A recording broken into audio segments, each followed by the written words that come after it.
Сәлем, мен атым Жакс. Бүгін мен саудада стоп-лосстың дұрыс қоюдың тәсілін айтамын. Осылайша нарық сенің позицияңды ерте жаппайды. Егер трейдингтің табысты болсын десең, бұл видеоның соңына дейін қара. Тамыз жағдайма саудаға кіресің, стоп-лосс қоясың, содан кейін не болады? Нарық дәл сенің стопына келеді, сенің шығарып тастайды да, сосын өзің күткен бағытқа қарай ұшады. Сосын сен отырып шынымен тағдама деп ашуланасың. Біреу әдейі сенің стоптарының аңдып жүргендей көрінеді, иә? Мен де талай рет осыдан өттім. Бұл нағыз азап. Осы видеода мен саған стоп-лоссты дұрыс қою әдісін көрсетемін. Осылайша сливать етуді тоқтатып, тұрақты табыс табуды бастайсың. Соннан дейін қара ең маңыздысы соңында болады. Профи-трейдерлер стоп-лоссты қойған кезде үш нәрсеге қарайды. Құралдың волатильдігі және орташа күндік диапазоны, қолдау және қарсылық деңгейлері, біз оны психологиялық деңгейлер дейміз. Таймфрейм және сауда стилі. 99% трейдердің басты қателігі міне. Қалай жасамау керек деген классикалық мысал.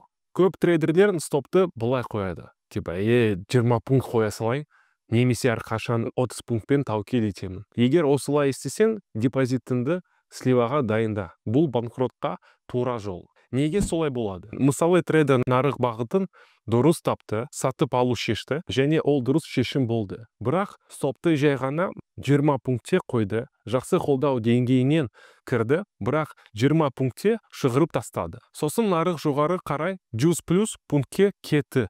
Таныспа, ал профи қалай істеді? Стоп-лосс қоярда фикстелген сандарды үміт. Графикке қара, лонгқа кірдің, стопты қайда қоясың? Графиктің сол жағына қара, баға қай жерде бұрылған немесе баяулағанын тап. Міне осы жерде қоясың, жұмыс істеме, өз көзіңмен көр, пайда бар. Кеңес, стопты деңгейге тым жақын қойма. Бағаға сәл орын бер. Неге? Себебі жаңалық шыққанда нарық сәл секіріп, сенің деңгейіңді түртіп, сосын қайта бағытқа кете алады. Егер тым жақын қойсан, босқа шығарып тастайды. Бұл принцип барлық таймфреймде жұмыс істейді. 15 минуттық графикте сауда жасайсың ба? Сол құрылымды ізде. Сағаттық құрылымды қолдан. Енді салыстыр. Дәл солай кіру, бірақ әндетсе 20 пункт стоп не болады? Дұрыс шығарып тастайды. Сосын нарық сенің бағытына қарай 70+ пункт жүреді. Айырмашылық сезіліп тұрма? Есте сақта стоп-лосс пункт санымен емес.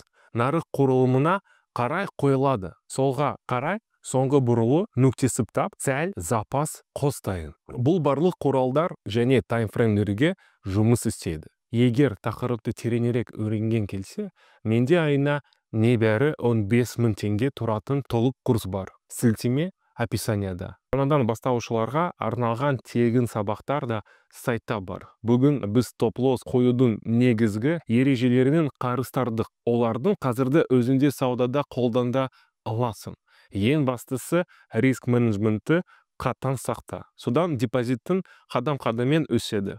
Менің тегін трейдинг клубым бар.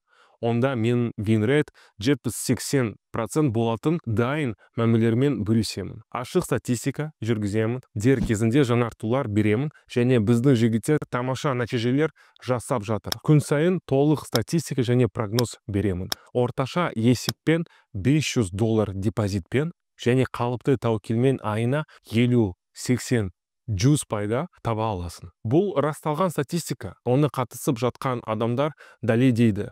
Қазір экранда көріп тұрсың. Ертеңнен бастап дайын мәмілермен табыс табуды бастау үшін описанияда сілтеме арқылы маған жаз. Лайк басып, каналға жасыл. Келесі видеода кездескенше. Тек алға.